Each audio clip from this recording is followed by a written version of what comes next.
जब भी हम फैशन की दुनिया के सबसे प्रतिष्ठित नामों की बात करते हैं तो सब्यासाची मुखर्जी का नाम जरूर आता है। उनका हर डिजाइन भारतीय संस्कृति और शिल्पकला की अनूठी झलक दिखाता है। लेकिन क्या आप जानते हैं कि इस चमकते नाम के पीछे कितनी मेहनत और संघर्ष छुपा है?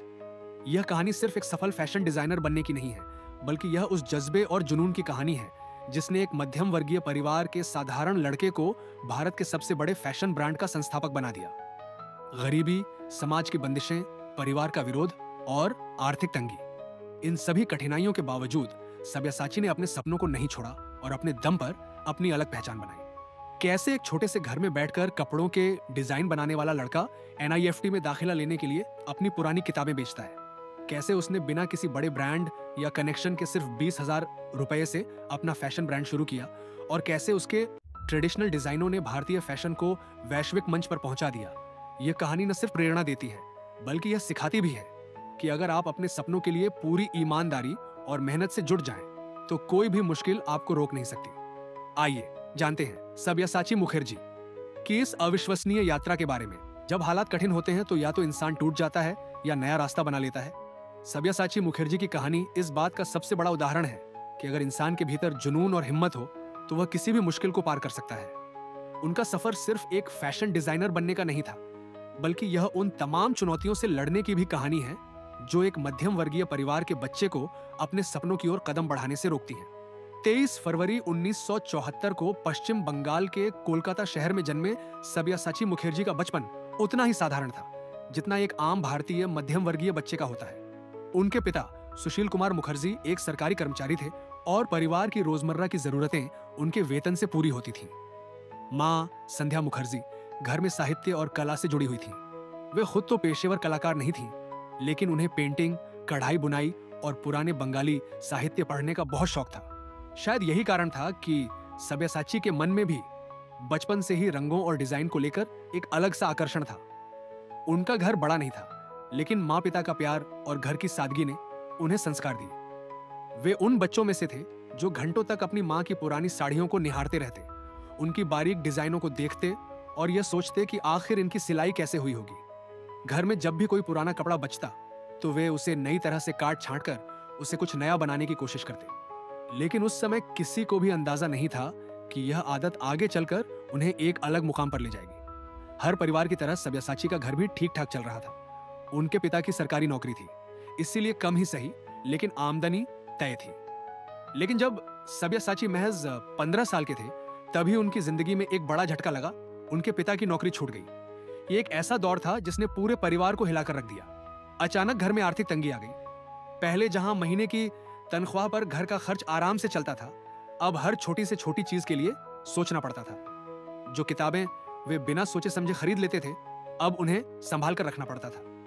नए कपड़े खरीदना तो दूर की बात थी, यहां तक कि कभी कभी घर में जरूरत का सामान लेने के लिए भी संघर्ष करना पड़ता था। उन दिनों सब्यासाची ने पहली बार अपनी माँ के चेहरे पर चिंता की लकीरें देखी। वे समझ चुके थे कि हालात अब पहले जैसे नहीं रहे। उनके पिता बहुत मेहनती इंसान थे, लेकिन उम्र के इस पड़ाव पर नई नौकरी मिलना आसान नहीं था। माँ ने भी अपने तरीके से घर को संभालने की कोशिश की, लेकिन एक सरकारी नौकरी की भरपाई करना मुश्किल था। इस कठिन समय में कई बच्चे शायद हालात के आगे घुटने टेक देते, लेकिन सब्यासाची के भीतर कुछ अलग था। एक आग जो उन्हें लगातार अपने सपने की ओर धकेल रही थी। सब्यासाची बचपन से ही अलग थे। जहां बाकी बच्चे क्रिकेट या वीडियो गेम में दिलचस्पी रखते थे, वहीं वे फैशन और कपड़ों की दुनिया में खोए रहते थे। वे अक्सर पुराने कपड़ों को नए अंदाज में सिलने की कोशिश करते, माँ की पुरानी साड़ियों को देखकर उनमें छुपी कला को समझने की कोशिश करते। लेकिन जब उन्होंने अपने माता पिता के सामने फैशन डिजाइनर बनने की इच्छा जताई तो यह घर में किसी भूचाल से कम नहीं था। फैशन डिजाइनर, यह भी कोई करियर होता है? उनके पिता को यह बिल्कुल भी पसंद नहीं आया। उनके लिए फैशन की दुनिया एक गंभीर और सुरक्षित करियर नहीं था। उनकी सोच थी कि सब्यासाची को इंजीनियर, डॉक्टर या कम से कम सरकारी नौकरी की तैयारी करनी चाहिए। उनके पिता को डर था कि अगर उनका बेटा इस क्षेत्र में गया तो कहीं वह असफल ना हो जाए और जिंदगी भर संघर्ष करता रहे। लेकिन सब्यासाची का दिल फैशन में ही था। वे जानते थे कि अगर उन्होंने अपने सपनों से समझौता किया तो वे कभी खुश नहीं रहेंगे। उन्होंने national institute of fashion technology NIFT में दाखिला लेने का मन बना लिया। लेकिन जब उन्होंने यह बात अपने माता पिता को बताई तो जवाब साफ था, हम तुम्हारी पढ़ाई के लिए पैसे नहीं दे सकते। ये उनके लिए किसी सदमे से कम नहीं था। पहले ही घर की आर्थिक स्थिति खराब थी और अब जब उन्होंने अपने करियर का रास्ता चुना था तो कोई उनका साथ देने के लिए तैयार नहीं था। लेकिन यही वह पल था जब उन्होंने ठान लिया कि वे किसी पर निर्भर नहीं रहेंगे। किसी के लिए भी यह आसान नहीं होता कि जब परिवार साथ न दे तब भी वह अपने सपनों की राह पर आगे बढ़े। लेकिन सब्यासाची ने ठान लिया था। उन्होंने अपने स्कूल की पुरानी किताबें बेचनी शुरू कर दी ताकि NIFT की प्रवेश परीक्षा की फीस भर सके। जो भी पैसे मिलते वे उन्हें जोड़ते और अपनी तैयारी करते। वे दिन रात मेहनत करते रहे और आखिरकार जब परीक्षा का रिजल्ट आया वे उसमें सफल हो गए। यह जीत छोटी थी लेकिन उनके लिए बहुत बड़ी थी, क्योंकि यह पहली बार था जब उन्होंने खुद के दम पर अपने सपनों की ओर पहला कदम बढ़ाया था। NIFT में दाखिला मिलना एक बड़ी बात थी, लेकिन संघर्ष अभी खत्म नहीं हुआ था। उनके पास कॉलेज की फीस के लिए पैसे नहीं थे, रहने के लिए कोई खास जगह नहीं थी और ना ही डिजाइनिंग के लिए महंगे कपड़े खरीदने का बजट था। लेकिन उन्होंने कभी हार नहीं मानी। वे किसी भी कीमत पर सीखना चाहते थे, आगे बढ़ना चाहते थे। उन्होंने अपने सीमित संसाधनों में ही अपने डिजाइनों पर काम करना शुरू किया। उनकी क्रिएटिविटी ने उन्हें दूसरों से अलग बना दिया। यहीं से उनकी असली यात्रा शुरू हुई, एक छोटे शहर के लड़के से लेकर भारतीय फैशन इंडस्ट्री के सबसे बड़े नामों में शामिल होने तक। NIFT में पढ़ाई करना आसान नहीं था। वहां हर छात्र के पास महंगे कपड़े, महंगे स्केचिंग टूल्स और ब्रांडेड फैब्रिक्स होते थे, लेकिन सब्यासाची के पास इन चीजों के लिए पैसे नहीं थे। वे पुराने कपड़ों पर ही प्रैक्टिस करते, कागजों पर स्केचिंग करके अपने डिजाइनों को जीवंत करने की कोशिश करते। कई बार ऐसा भी हुआ जब उनके पास जरूरी मटेरियल खरीदने के पैसे नहीं थे तो उन्होंने लोकल टेलर से बचा हुआ कपड़ा लिया और उससे ही नए डिजाइन बनाना शुरू कर दिया। उनकी सबसे बड़ी खासियत यह थी कि वे हर चीज में सीखने की कोशिश करते थे। वे घंटों तक सिलाई मशीन के पास बैठकर यह देखते कि टेलर किस तरह कपड़ों को काटता और सिलता है। वे कारीगरों से बात करते, उनके हाथों की सफाई को समझते और फिर उसे अपने डिजाइनों में उतारने की कोशिश करते। एक दिन ऐसा भी आया जब उनके टीचर ने कहा, तुम्हारे डिजाइनों में कुछ अलग है, एक अनोखा टच। तुम अगर इसी तरह मेहनत करते रहे तो एक दिन दुनिया तुम्हें पहचानेगी। यह वाक्य सब्यासाची के लिए किसी ऊर्जा से कम नहीं था। उन्होंने तय कर लिया कि वे भारत की पारंपरिक कला को अपने फैशन में शामिल करेंगे और भारतीय कारीगरों की कला को दुनिया के सामने लाएंगे। एक प्रोजेक्ट के दौरान उन्होंने हाथ से बनी कढ़ाई और पारंपरिक जरी के काम को मॉडर्न फैशन के साथ मिलाने का प्रयास किया। लेकिन जब उन्होंने यह डिजाइन अपने साथियों को दिखाया तो कई लोगों ने उनकी सोच का मजाक उड़ाया। ये क्या है? कौन पहनेगा ऐसे कपड़े? यह फैशन नहीं, पुरानी परंपराओं का मेल है। लेकिन सब्यासाची को अपनी कला पर विश्वास था। उन्होंने आलोचनाओं को नजरअंदाज किया और मेहनत जारी रखी। धीरे धीरे उनकी मेहनत रंग लाने लगी। NIFT के अंतिम वर्षों में वे अपने यूनिक डिजाइनों के कारण चर्चा में आने लगे। उनके प्रोफेसर्स तक ने उनकी तारीफ करनी शुरू कर दी। जब उनका ग्रेजुएशन पूरा हुआ तब तक वे NIFT के सबसे प्रतिभाशाली स्टूडेंट्स में से एक बन चुके थे। उन्होंने सिर्फ एक डिग्री नहीं बल्कि संघर्ष और मेहनत से मिली एक नई पहचान भी हासिल कर ली थी। सब्यासाची मुखर्जी का ब्रांड आज भारतीय फैशन इंडस्ट्री का सबसे प्रतिष्ठित नाम बन चुका है। लेकिन यह सफलता रातों रात नहीं मिली। यह एक लंबी यात्रा थी जिसमें जुनून, संघर्ष और भारतीय विरासत के प्रति गहरा सम्मान शामिल था। सब्यासाची ने अपने ब्रांड को सिर्फ एक फैशन लेबल तक सीमित नहीं रखा, बल्कि इसे भारतीय शिल्प, परंपरा और आधुनिकता के अनोखे मेल का प्रतीक बना दिया। अगर भारत में कोई दुल्हन अपनी शादी के लिए सबसे खूबसूरत, शाही और अनोखा लहंगा पहनने का सपना देखती है तो वह सबसे पहले सब्यासाची ब्रांड के बारे में सोचती है। सब्यासाची ब्राइडल वियर की कुछ खास बातें। 1. Handcrafted embroidery. हर लहंगे और साड़ी पर महीनों की मेहनत लगती है क्योंकि यह पूरी तरह से हाथ से बनाया जाता है। पारंपरिक जरी, गोटा पट्टी, रेशम की कढ़ाई और बनारसी ब्रोकेट का इस्तेमाल उनकी खासियत है। 2. भारतीय शिल्प की झलक। उनके डिजाइनों में राजस्थान, कश्मीर, गुजरात और बंगाल की कढ़ाई और बुनाई के अद्भुत नमूने देखने को मिलते हैं। 3. विंटेज और क्लासिक लुक। सब्यासाची के डिजाइनों में एक पुरानी शाही विरासत की झलक होती है। उनके ब्राइडल कलेक्शन में गहरे लाल, मरून, गोल्ड और पेस्टल शेड्स का बेहतरीन इस्तेमाल किया जाता है। 4. बॉलीवुड से लेकर आम लोगों तक। आज लगभग हर बड़ी बॉलीवुड एक्ट्रेस और सेलिब्रिटी अपनी शादी में सब्यासाची ब्राइडल वियर पहनना चाहती है। अनुष्का शर्मा, दीपिका पादुकोण, प्रियंका चोपड़ा, कैटरीना कैफ जैसी अभिनेत्रियों ने अपनी शादी में सब्यासाची के डिजाइनों को पहना और यह एक नया ट्रेंड बन गया। सब्यासाची सिर्फ ब्राइडल लहंगों के लिए नहीं बल्कि उनकी ट्रेडिशनल साड़ियों के लिए भी मशहूर है। उनकी डिजाइन की गई बनारसी, कांजीवरम और ऑर्गेन्जा साड़ियां भारतीय परंपरा की खूबसूरती को दर्शाती हैं। उनकी साड़ियों की खासियत खास हैंडक्राफ्टेड डिजाइन, हर साड़ी में महीनों की मेहनत लगती है। उनकी बनारसी और कांजीवरम साड़ियों में असली सोने और चांदी के धागों का इस्तेमाल किया जाता है। उनकी साड़ियों का हर पैटर्न ऐसा होता है जैसे वह किसी पुराने शाही महल से प्रेरित हो।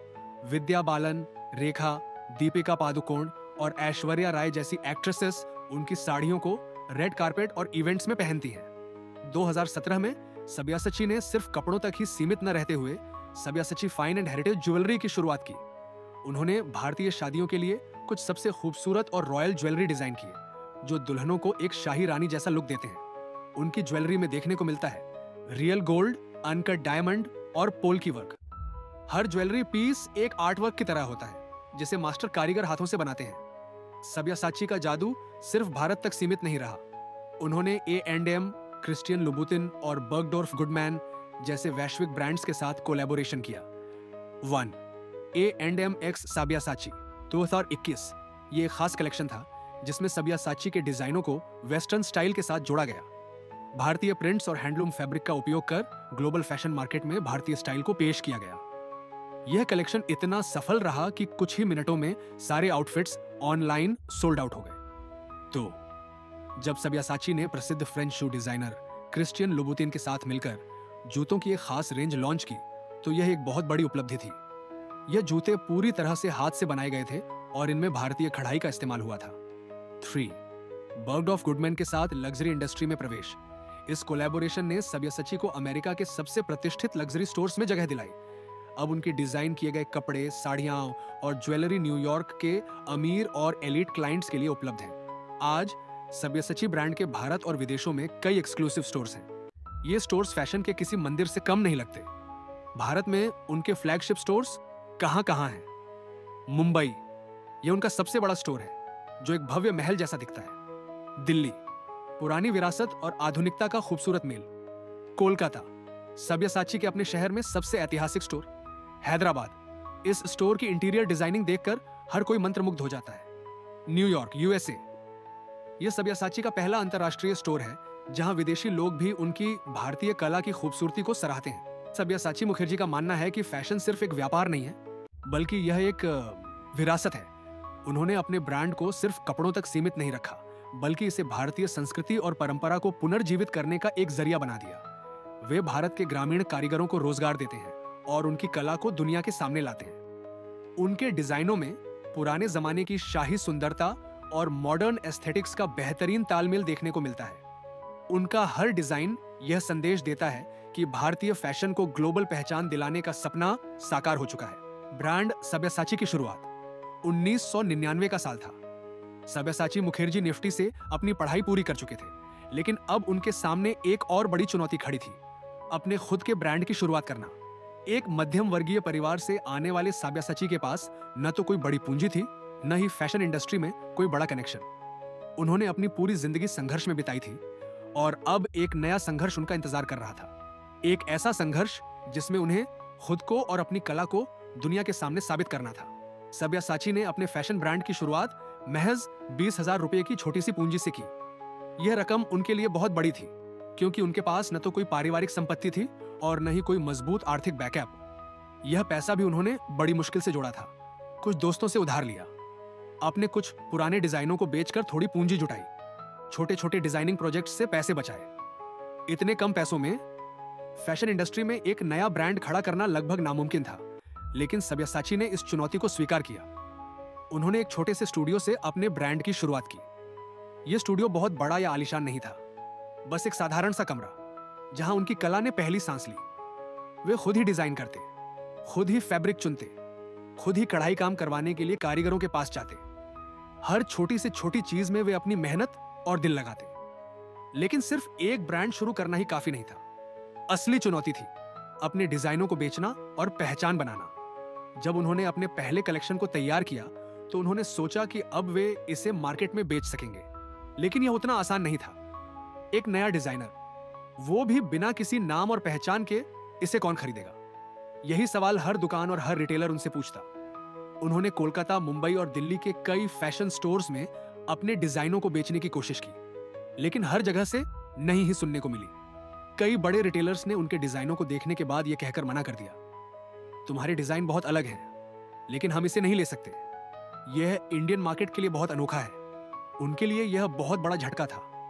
उन्होंने अपने दिल और आत्मा को इन डिजाइनों में डाल दिया था, लेकिन कोई उन्हें स्वीकार करने को तैयार नहीं था। लेकिन साब्यासाची ने हार नहीं मानी। उन्होंने तय किया कि अगर कोई उनके डिजाइनों को नहीं बेचना चाहता तो वे खुद इसे प्रमोट करेंगे। उन्होंने छोटे स्तर पर अपने कस्टमर्स ढूंढने शुरू किए। उनकी किस्मत तब बदली जब एक जानी मानी समाज सेविका ने उनकी साड़ी का ऑर्डर दिया। यह उनके लिए बहुत बड़ी बात थी।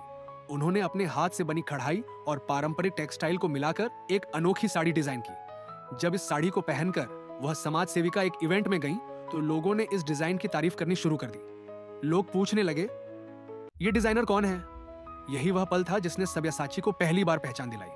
अब उन्हें छोटे स्तर पर ऑर्डर मिलने लगे। धीरे धीरे उनके डिजाइनों की चर्चा होने लगी, लेकिन असली पहचान उन्हें 2002 के लैक्मे फैशन वीक में मिली। ये एक बहुत बड़ा मौका था जहां देश भर के जाने माने डिजाइनर अपने कलेक्शन पेश करते थे।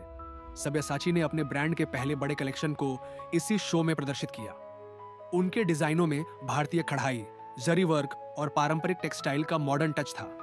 यह फैशन की दुनिया में कुछ नया था, एक ऐसा कॉम्बिनेशन जो पहले किसी ने नहीं सोचा था। जब उनके डिजाइनों को रैंप पर प्रस्तुत किया गया तो लोग हैरान रह गए।